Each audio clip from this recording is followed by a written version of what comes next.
Eccoci qua cari telespettatori, ben ritrovati, ricominciamo i nostri consueti appuntamenti per parlare di tante questioni, a volte molto spinose, con lo SPCGL, che vedete eccolo qua, vedete alle mie spalle, SPCGL del Veneto, quindi riprendono le nostre puntate. Come sempre voi chiamate le sedi dello SPCGL, andate a farvi anche controllare la pensione, tutte le tematiche, le questioni, i dubbi, le perplessità in vari ambiti che riguardano il mondo dei lavoratori, ma soprattutto dei pensionati e pensionandi.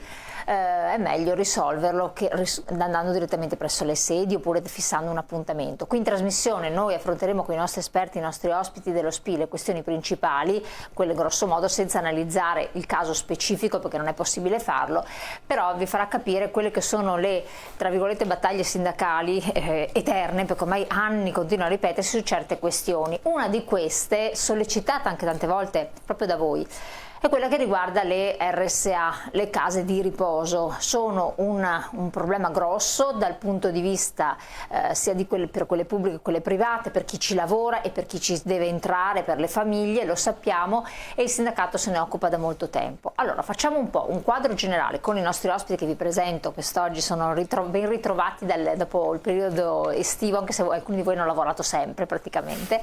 Ivana Fogo, grazie di essere qui con noi, del Dipartimento Sociosanitario SPCGL del Veneto. Buon pomeriggio. E Gino Ferraresso, Dipartimento sempre Sociosanitario dello SPCGL del Veneto. Ben ritrovato. A tutte e a tutti. Collegato con noi per farci il quadro della situazione veronese, perché sappiamo che poi ogni spaccato territoriale rappresenta una realtà, a volte va meglio, a volte va peggio, adesso vedremo, capiremo come sarà la situazione. Adriano Filice, segretario generale SPCGL Verona, ben ritrovato. Buongiorno a lei e ai telespettatori. Allora, benissimo, io direi di incominciare la nostra chiacchierata con i nostri telespettatori che ci seguono e ci chiedono sempre, parlate in modo semplice, fateci capire tutto, e voi avete le vostre slide di supporto e cercate sempre di essere molto molto chiari, con la prima slide che ci illustra il tema, e ti do la parola a lei segretaria perché ci faccia capire qual è lo stato dell'arte. Eccolo qua, RSA, il quadro in Veneto, che è diverso da altri territori nazionali, voi lo dite sempre, qui non è stata fatta la riforma, no? Esatto, sì. Non è stata ancora fatta la riforma delle IPAB, è l'unica regione in Italia dove non è stata fatta. Ci sono state negli anni varie proposte, tantissime proposte, che poi però nessuna è arrivata, ha proseguito l'iter, anche proposte fatte dalla regione, proposte di legge fatte dalla regione, dallo stesso Zaia, poi insomma abbandonate. Adesso vedremo anche certo, che cosa succederà. Diciamo che noi comunque c'è sicuramente la riforma, ma è tutto il sistema sul quale bisogna fare un ragionamento, e per farlo io, seguendo le slide che abbiamo portato, che sono proprio un riassunto, ma soprattutto parto con dei numeri. Eccoli qua. Numeri prima, perché dai numeri si capisce quello che esatto, ci sta dietro. Ma prima ancora di questi numeri qua ne do due importantissimi di corsa. Allora, è uscita la relazione sociosanitaria della Regione del Veneto del 2023, quindi sono dati che dà la Regione stessa. Do un dato demografico importantissimo: gli abitanti nel Veneto, come sappiamo, sono 4.388.253, ma mi interessa focalizzare l'attenzione sul fatto che gli over 65 sono il 24%, pari a 1.168.000, quindi come sappiamo, no? Quando diciamo la popolazione invecchia vogliamo dire sta roba qua, mentre i ragazzi 0-14, quindi i giovani, sono il 12%, quindi la metà, pari a 598.000. Il rapporto fra queste due fasce di età ci dà l'indice di invecchiamento di questa regione, che oggi nel 2023 è 195. Cosa vuol dire? Vuol dire che noi per 100 giovani 0-14, giovani bambini 0-14, abbiamo 195 anziani, persone over 65. Questo è il dato medio, il che significa che abbiamo delle zone, abbiamo delle province dove questo indice può essere più alto oppure più basso. Ci tenevo a dirlo perché arriviamo allora appunto a ciò che abbiamo messo nella prima slide. Questa è la situazione oggi. Dico solo un'ultima cosa, guardate che negli anni 80 l'indice di invecchiamento, negli anni 80, era 62, cioè le cose cambiano tanto velocemente. Questo per dire che a pagare la pensione sono sempre meno persone. Tra le altre cose, ecco, tra le altre cose. Ma e per dire anche, e qui entriamo nel tema di oggi, che la popolazione anziana cresce. Con la popolazione anziana crescono anche i problemi di assistenza e quindi ritorniamo ai nostri temi. E proprio per parlare di questo, il primo dato importante è che sempre dentro a quella relazione abbiamo letto proprio in questi giorni che oltre 328.000 over 65 sono non autosufficienti, quindi il 28,4% di quel 1.100.000 che dicevo prima. È un dato importante. Ora, per non autosufficienza non intendiamo l'autosufficienza totale, no? Però perché si sa che la non autosufficienza è una riduzione o una perdita delle capacità funzionali, ma anche questo è un dato importante.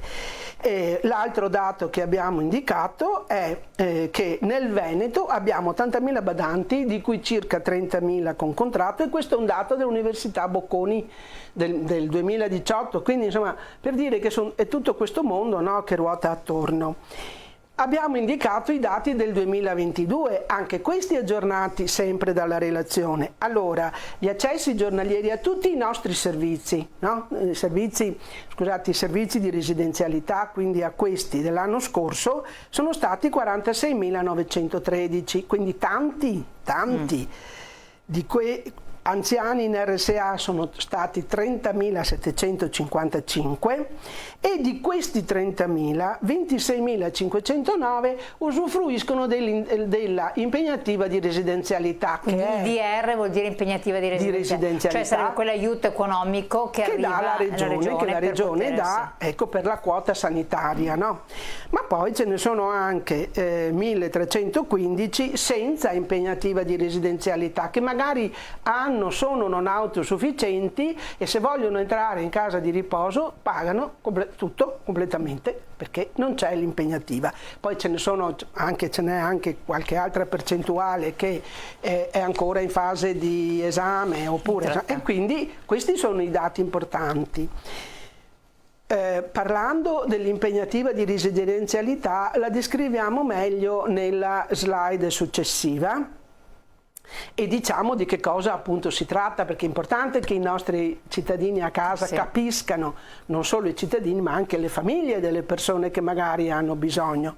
Allora, come dicevamo, l'impegnativa di residenzialità, che chiamiamo IDR, è il contributo che la Regione riconosce al cittadino non autosufficiente per l'assistenza sanitaria presso i centri di servizi per anziani, centri residenziali. Quindi vuol dire, quando dice assistenza sanitaria, vuol dire che la retta alberghiera è a carico comunque a carico del cittadino.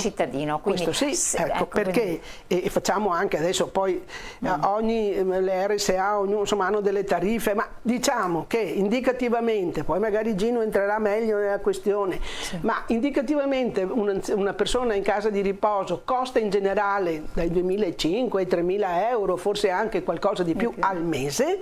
Una parte la dà la Regione, la parte che la riconosce la Regione in base alla gravità della non autosufficienza che ha la persona, e dal 1° luglio dell'anno scorso, perché poi insomma l'anno scorso c'è stato anche un cambiamento, la Regione ha cambiato il sistema, il modo di sovvenzionare insomma la stessa IDR, quindi di dare queste risorse. Da luglio dell'anno scorso il contributo prima erano 2 contributi, adesso il contributo è unico, pari a 52 euro al giorno. Quindi indicativamente per un mese di 30 giorni ciò che la Regione mette sono 1.500 euro, quello che manca è la quota alberghiera che la mette la famiglia, la mette il cittadino.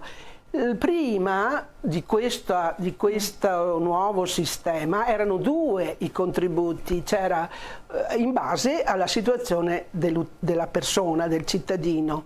C'era una quota a bassa, media intensità che era di 49 euro al giorno e una di alta intensità che arrivava a 56, ed erano 2 graduatorie separate. Ecco. Adesso invece la graduatoria è unica e anche il contributo è unico. Poi vedremo se è meglio, se è peggio. Infatti, perché la domanda sì, la domanda che sorge spontanea è quella. A quella domanda lì risponde poi molto bene Gino, perché insomma abbiamo pensato, ecco, come fa un cittadino Ecco, questa è la cosa importante, perché allora, quando succede che una persona cara, il proprio genitore, zio, eccetera, si trova in una situazione di difficoltà, non può essere più tenuto tra le pareti domestiche con la classica badante e così via, bisogna pensare alla casa di riposo. Lì iniziano le problematiche. Qual è la procedura? Tanti ci hanno scritto, spiegate la procedura passo dopo passo, perché non è così semplice. E perché sembra che sulla carta abbia un ruolo importante il medico di medicina generale, poi sui fatti la famiglia, se c'è, che se la deve sbrigare, oppure il coniuge, insomma sono situazioni un po'... Allora, vediamo supportati. Diciamo che se parliamo di un autosufficiente ci rivolgiamo soprattutto ai parenti. Chi per c'è? Forza. Può essere il coniuge, possono essere i figli, può essere anche un parente, un nipote, un parente più vicino. La prima cosa che fanno, vanno in panico, ovviamente, immediatamente. Per questo noi continuiamo a dire, e ci teniamo a dirlo anche qua, che almeno di quello che c'è cerchiamo di usarlo. Allora la prima cosa che si deve fare è o di andare dal medico di base, comunque a portare la problematica e anche lui dà delle indicazioni, o ancora, meglio ancora, rivolgersi al distretto sociosanitario del proprio territorio. Di solito dentro ogni distretto c'è il PUA, che è il punto unico di accesso, insomma c'è un punto, si chiede e si trova, perché i punti unici ci sono già attualmente, non è che non ci sono, e da lì inizia l'iter e si pone il problema e lì si comincia. Non è un percorso facilissimo, non è che nel giro di 3 giorni, no. Bisogna prendersi per tempo. No, bisogna, si comincia, perché in quel momento lì, anche attraverso il medico di base, si parte quel famoso processo che deve essere fatta una valutazione della persona, se è un non autosufficiente, il grado di non autosufficienza, e questo avviene attraverso l'unità di valutazione, c'è una slide, nella slide è scritto, l'unità di valutazione multidimensionale distrettuale. Cosa vuol dire multidimensionale? Non è una parola così, insomma, fuori dal mondo, ma si fa un'analisi generale della situazione dell'utente, del cittadino. Ecco, l'ho scritto a parte a destra. Sia dal punto di vista fisico che anche, insomma, dal punto di vista della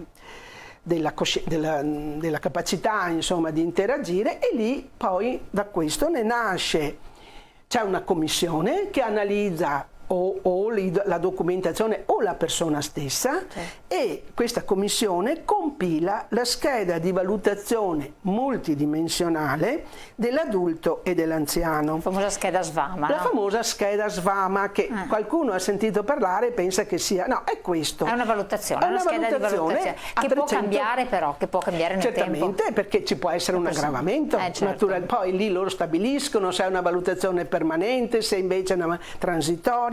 Dentro io ritorno a inserire il medico di base, perché dentro a questa commissione quasi sempre c'è il medico di medicina generale, ci sono degli assistenti sociali, ci sono, insomma, ecco, quindi il distretto è il luogo giusto. Si ha la risposta in 3 giorni? No. Ci vuole del tempo, perché devono uscire le commissioni, perché la commissione deve fare la valutazione e la deve depositare. Quindi la persona fisicamente deve essere portata in questo... Potrebbe anche non essere portata, dipende da com'è la persona. In qualche caso c'è, per esempio, la persona potrebbe ancora essere in ospedale, per dire, no? Perché tanti sono i casi. Infatti, potrebbe essere che c'è una persona che diventa, per una serie di ragioni, non autosufficiente, non è.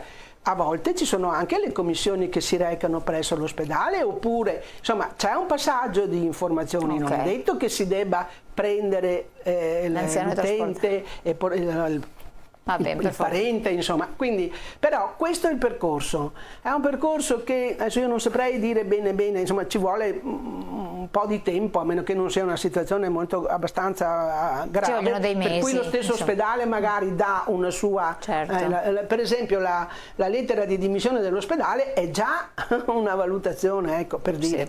Però l'importante è non prendere paura, non pensare di essere soli e abbandonati al distretto, intanto al distretto, o dal medico di base o al distretto. Ci è stato chiesto. I servizi che ci sono, qualcuno c'è, usiamoli. Chiaro, ecco. Ci è stato chiesto in più step di questa cosa con diverse mail, io faccio il riassunto di quello che avete scritto. Lo SPCGL ha un servizio di supporto in questa situazione qua? Allora, così generalizzato, così in tutti i territori probabilmente no, però insomma comunque si stanno attivando in tutto il territorio dei nostri territori, nelle nostre province, insomma a seconda di quello che abbiamo, per poter far fronte. Anche uno sportello che noi chiamiamo lo sportello sociale, e questo sportello sociale in qualche caso può anche dà delle informazioni. Chiaro. Attenzione, perché non fa niente, dà delle informazioni, questo è già perché importante. i percorsi sono descritti ci sono le leggi, le delibere, la regione. No, ma non entriamo nello specifico, dà delle indicazioni. I percorsi ci sono e quindi non è lo SPI, però facilita, può facilitare l'informazione. Ecco. Allora, pubblicità, dovete seguirci, il tempo letteralmente vola, dobbiamo dare spazio anche agli altri, per cui ci saranno altri numeri, però ci serviranno per capire un po' la situazione, li passeremo veloci subito dopo la pubblicità, poi passiamo con Verona e poi vediamo un po' nell'ultima parte invece che cosa non va e che cosa bisognerebbe fare, tra poco.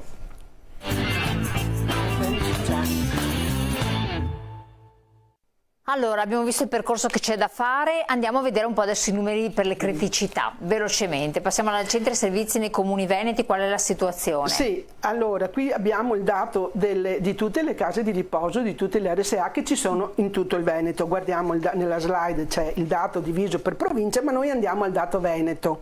Allora, quelle esistenti funzionanti, vedete lì c'è anche la mappa, ma insomma sono 133 pubbliche e 206 private per un totale di 339. A vederla così, naturalmente il privato ha una percentuale maggiore di numeri di strutture.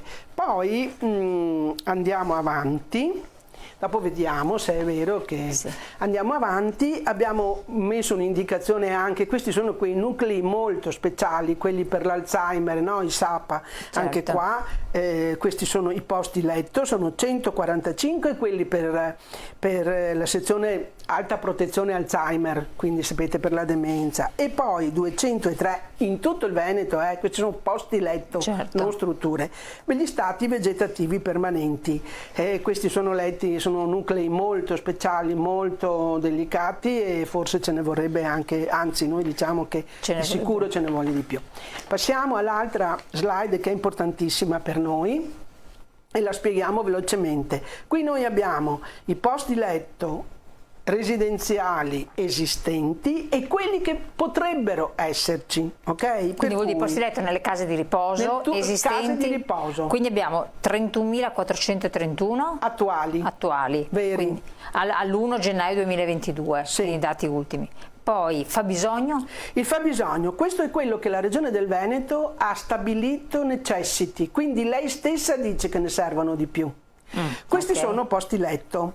Guardate che i posti letto sono più quelli pubblici che quelli privati, perché quindi i posti letto sono all'incirca il 50% privati, il 50% pubblici. Comunque la Regione dice, in base a un fabbisogno che stabilisce attraverso dei coefficienti precisi, che ne servirebbero 32.676. Questo significa che in generale nel Veneto vedete che abbiamo 1245 posti letto in rosso. Poi c'è una differenziazione nelle regioni, no? Scusate, nelle province, per cui questa colonna delle province, il numero in nero è che la provincia è a posto, diciamo, il numero in rosso è che sono quelli che mancano. Per esempio, se facciamo riferimento a Verona, da questa tabella stessa si vede che mancano 579 posti letto, quindi adesso sentiremo cosa dice Adriano Filice. Esatto. Poi c'è l'ultima colonna che l'abbiamo messa perché è giusto metterla,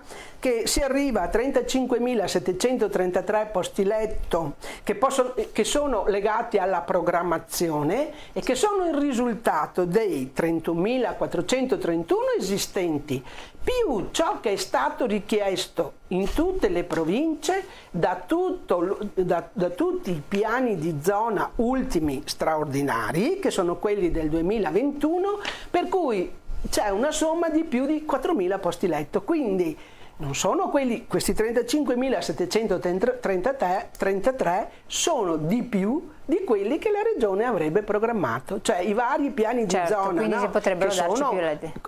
Tutti che si vede che c'è una richiesta, e la richiesta dei territori supera anche ciò che la regione va a prevedere. Programmato.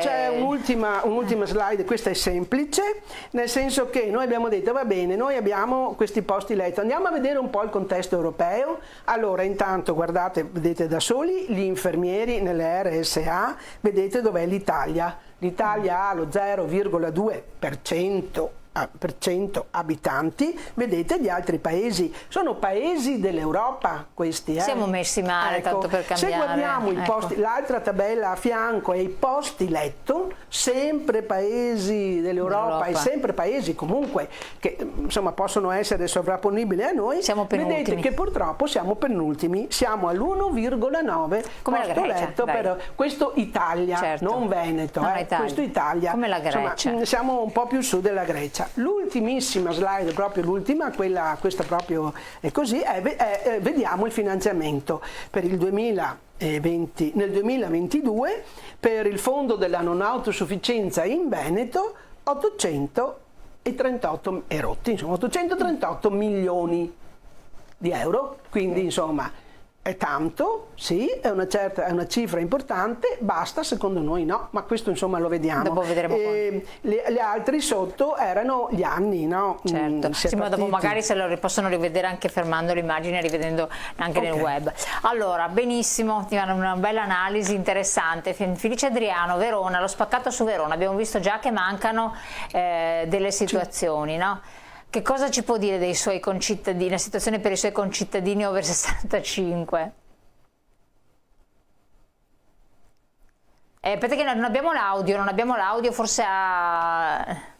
Ecco, microfono spento. Microfono spento. Adesso mi sentite? Ecco, adesso sì, adesso sì. No, prima lei, Ivana, che ha spiegato molto bene, in maniera molto approfondita, la situazione in termini generali nel Veneto, ma ha fatto una domanda. Quando un cittadino affronta questo problema della non autosufficienza, a chi si rivolge oggi? L'unica possibilità di rivolgersi è quella della rete familiare.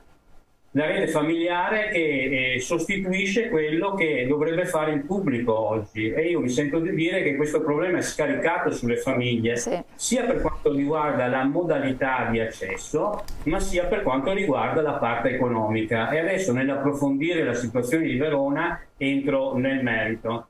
Prima, facendo la fotografia della provincia di Verona, è emerso che ci sono 5.283 posti accreditati da parte della regione. Noi in termini complessivi nella provincia abbiamo 73 strutture, 52 strutture private accreditate e 21 strutture di gestione pubblica. Per accedere a queste strutture si applica la modalità che prima declinava, c'è la scheda, viene riconosciuto un punteggio e a questo punto si va in graduatoria. A Verona in graduatoria ci sono 1486 persone non autosufficienti con un diverso punteggio, quindi una diversa difficoltà di accesso, una diversa, patologia. Quindi il punteggio più alto dà una patologia molto alta, il punteggio basso dà una patologia meno grave, però sicuramente nell'ambito della non autosufficienza. Allora ci sono 1486 famiglie che sono in attesa di essere ricoverate e non trovano, diciamo, soddisfazione rispetto a questo. Dentro queste 1486 persone che stanno in attesa per quanto riguarda il ricovero, ce ne sono 315 che hanno un punteggio da 80 a 100. Quindi il punteggio da 80 a 100 è una altissima percentuale di non autosufficienza. Quando ci si arriva al 100 vuol dire che la persona non autosufficiente è in pratica allettata. Quindi all'interno di questa fotografia ci sono 315 persone che non trovano accesso e quindi questo problema viene scaricato completamente sulle spalle della famiglia. Dal punteggio dal 70 all'80 ci sono altre 565 famiglie in attesa di ricovero e dal punteggio da 60 a 70, quindi una non autosufficienza grave, ma sicuramente una non autosufficienza che spinge la famiglia a dover fare la domanda, 606 persone. In questa fotografia, una fotografia di persone che hanno un punteggio basso potrebbero anche teoricamente essere seguite a casa se ci fosse in questo paese, e anche in Italia e anche a Verona, un'adeguata assistenza domiciliare. Questa assistenza domiciliare al momento non soddisfa il bisogno delle persone. Noi siamo in presenza di una domanda non soddisfatta da parte del pubblico. Cioè, quindi il privato può solo passare ad avere una badante e basta. Sì, adesso ci arrivo. Nel senso che queste persone possono avere una badante e la maggior parte di queste persone scelgono la strada dell'assistente familiare, diciamo più correttamente assistente familiare, e tutto questo ha un grandissimo costo che viene scaricato sulle famiglie. Faccio un esempio molto pratico. A Verona l'importo medio della pensione per gli uomini, per la pensione privata, per gli uomini è 1.287 e per le donne è 728 euro. I costi dell'assistente domiciliare e i costi del ricovero in casa di riposo, come ha detto giustamente prima Ivana, la parte alberghiera è scaricata completamente sulle famiglie e questa parte alberghiera diciamo varia dai 1.800 ai 2.000 euro in base ai servizi che offre la casa di riposo, in questo caso soprattutto le case di riposo private. Per esempio può essere dentro la quota il servizio del parrucchiera, può essere fuori dalla quota il servizio parrucchiera. Ci sono tutta una serie di servizi che devono essere garantiti agli anziani dentro le case di riposo. Per cui mediamente le famiglie pagano per un accesso alle case di riposo con il riconoscimento dell'impegnativa dai 1.860 agli oltre 2.000 euro al mese. Per questo dicevo prima, facendo la fotografia delle pensioni medie, si può affrontare questo problema soltanto se c'è una rete familiare di supporto, e questo io lo ritengo molto grave. Perché molto grave? Perché, come diceva Ivana prima, la quantità economica che viene messa a disposizione delle persone non autosufficienti da parte della Regione Veneto e anche da parte dello Stato è largamente insufficiente rispetto a dover affrontare questo enorme problema. Quindi noi abbiamo di fronte a Verona quattro problemi essenziali che possono essere i problemi che possono dare la fotografia anche delle altre realtà territoriali. Primo, la difficoltà di accesso.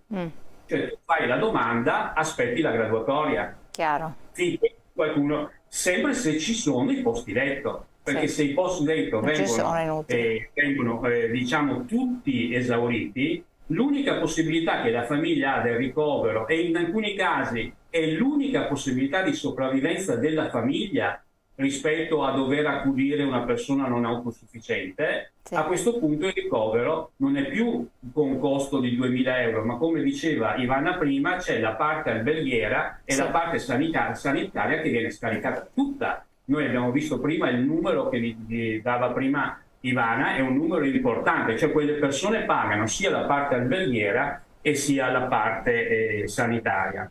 Le rette sono molto alte, come ho detto prima, e vengono scaricate sulle famiglie. Siamo in presenza appunto di affrontare il problema con anche una struttura di assistenza domiciliare che, la dico in maniera elegante, è insufficiente rispetto al bisogno che hanno le persone. E dopo si arriva alle assistenze domiciliari, per cui si può scaricare in termini fiscali solo 2 mensilità, e quindi anche qui le famiglie, sotto il punto di vista fiscale, non hanno nessun tipo di aiuto importante. Questa è la fotografia della situazione veronese. Benissimo. Io la ringrazio tanto, segretario, perché ha fatto un quadro molto sintetico, però purtroppo non fa sorridere. Siamo arrivati al momento della pubblicità. Dopo la pubblicità ci ritroviamo e vediamo le criticità a questo punto, cosa si dovrebbe o potrebbe fare, che cosa sta chiedendo da tempo il sindacato, e quindi lo facciamo qua con l'ospite in studio. Tra poco restate con noi.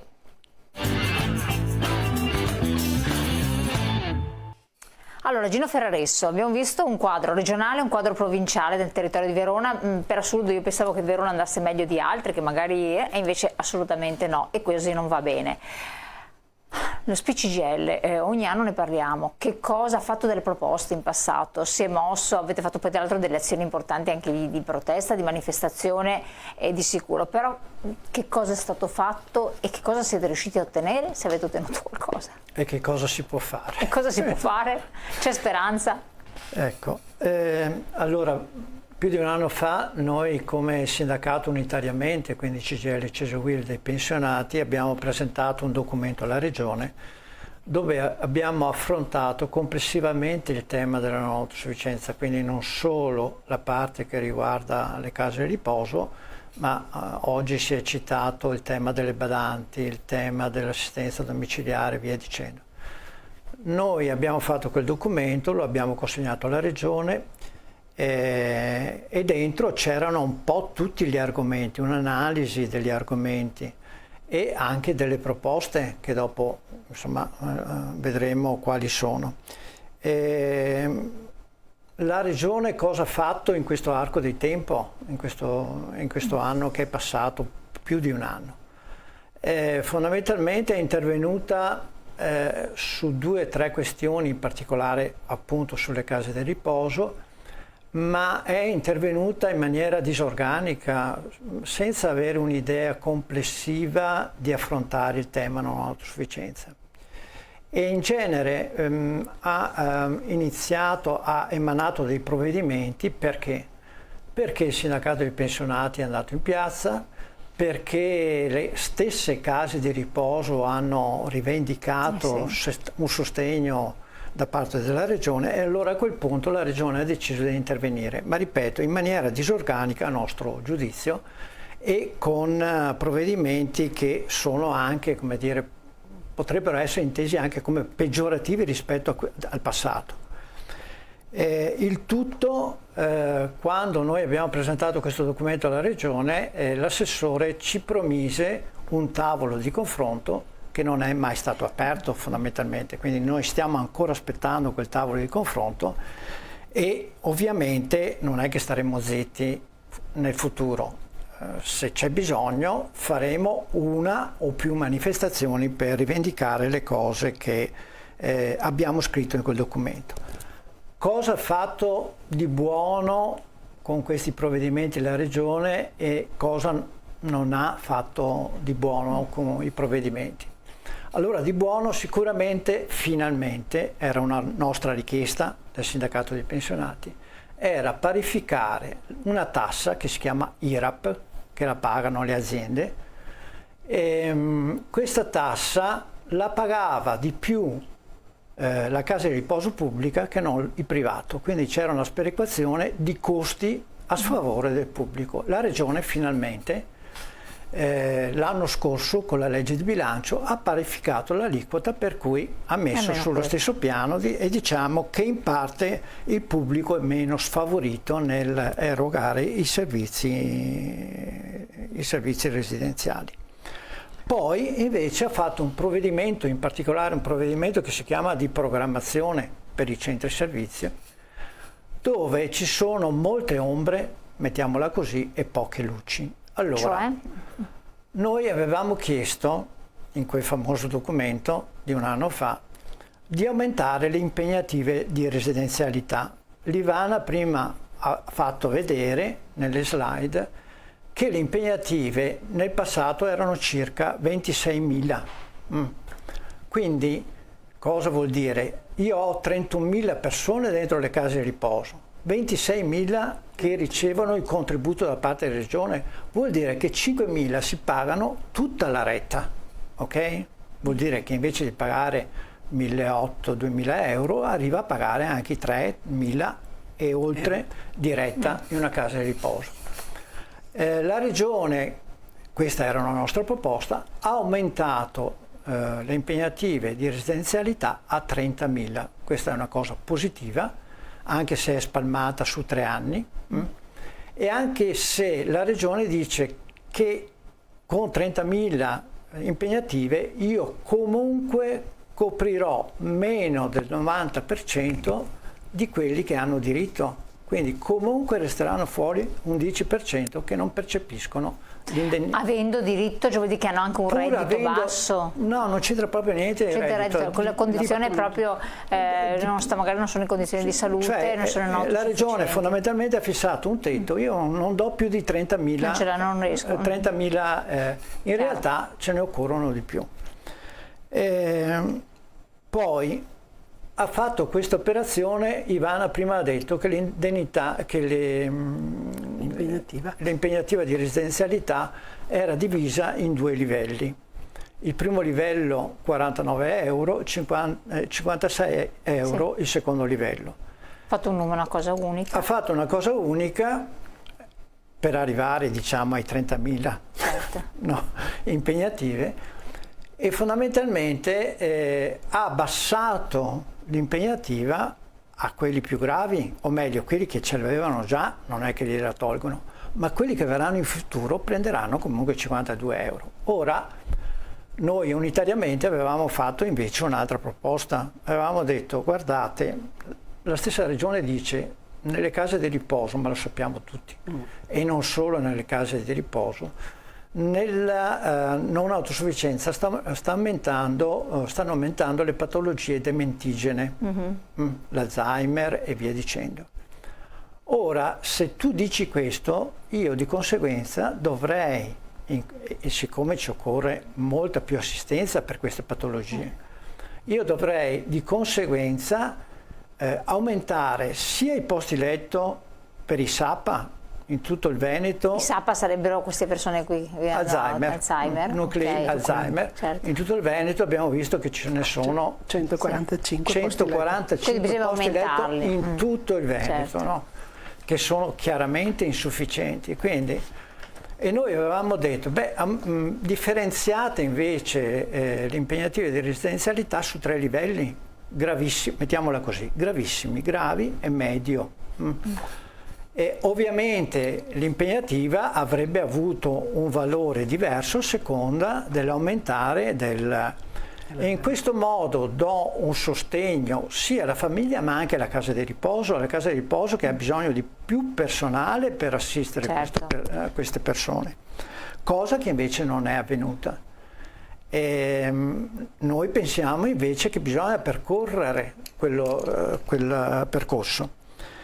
Sempre la regione non ha previsto gli standard del personale, ci sono standard del personale, cioè quante persone devono essere in casa di riposo, ancora fermi questi standard al 2013, sì.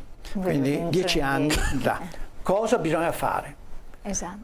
Occorrono ovviamente più risorse. Ma non solo risorse, si possono fare alcune operazioni che non c'entrano niente con le risorse. Per esempio, noi abbiamo case di riposo di media grandezza, noi abbiamo bisogno, come per i comuni, di aggregare le case di riposo. Si fanno economie di spesa così. Quando si acquistano i pannoloni, Un conto è che faccia l'acquisto per 1000 persone, un conto che è che lo faccia per 100 persone. Questa cosa bisogna invogliarla, quindi cari centri servizi, dovete darvi una mossa rispetto a questo, dovete mettervi insieme. Seconda questione, bisogna pagare, non si trova il personale, non ci sono gli infermieri, non ci sono operatori sociosanitari nelle case di riposo. Perché? Perché scappano tutti nella sanità, perché nella sanità sono pagati di più e forse hanno anche meno carichi di lavoro rispetto alle case di riposo. Quindi bisogna intervenire sotto l'aspetto economico, e qua non è solo la regione che può dare una mano per migliorare gli stipendi del personale.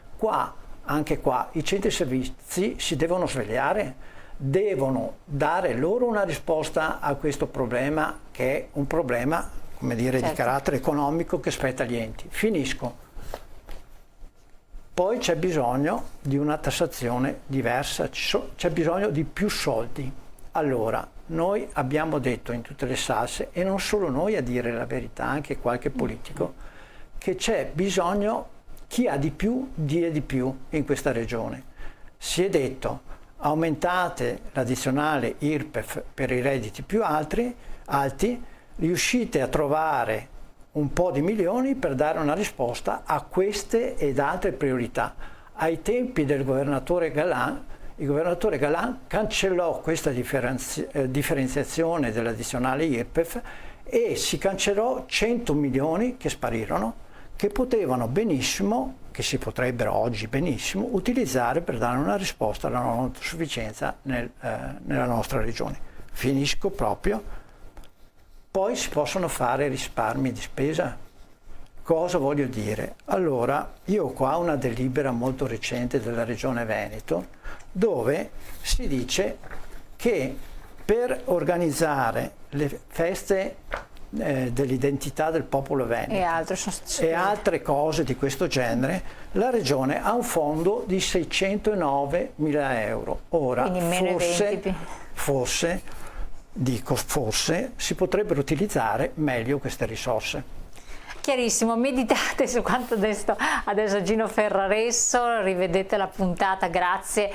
Mi dispiace aver tirato i tempi, però veramente sono state dette tantissime cose, erano tutte interessanti, per cui bisognava affrontarle tutte e magari torneremo ancora su queste tematiche. Io ringrazio, collegato con noi, Adriano Filice, segretario generale SPCGIL di Verona, che ci ha fatto il focus territoriale. Grazie veramente. Ringrazio naturalmente la disponibilità Ivana Fogo e Gino Ferraresso del Dipartimento Sociosanitario SPCGIL del Veneto per averci fatto questo quadro generale sull'RSA e soprattutto su che cosa concretamente si dovrebbe fare.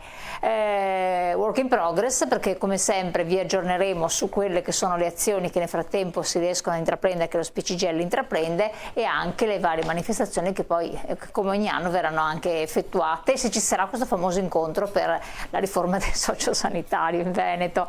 Grazie, buon lavoro a voi, cari telespettatori. Vi sollecito, informatevi presso le sedi dello SPCGIL, come ad esempio Verona, avete visto, ci sono tanti sportelli in tutto il territorio, in tutti i comuni, per risolvere le vostre problematiche. Grazie, buon proseguimento, ci vediamo alla prossima.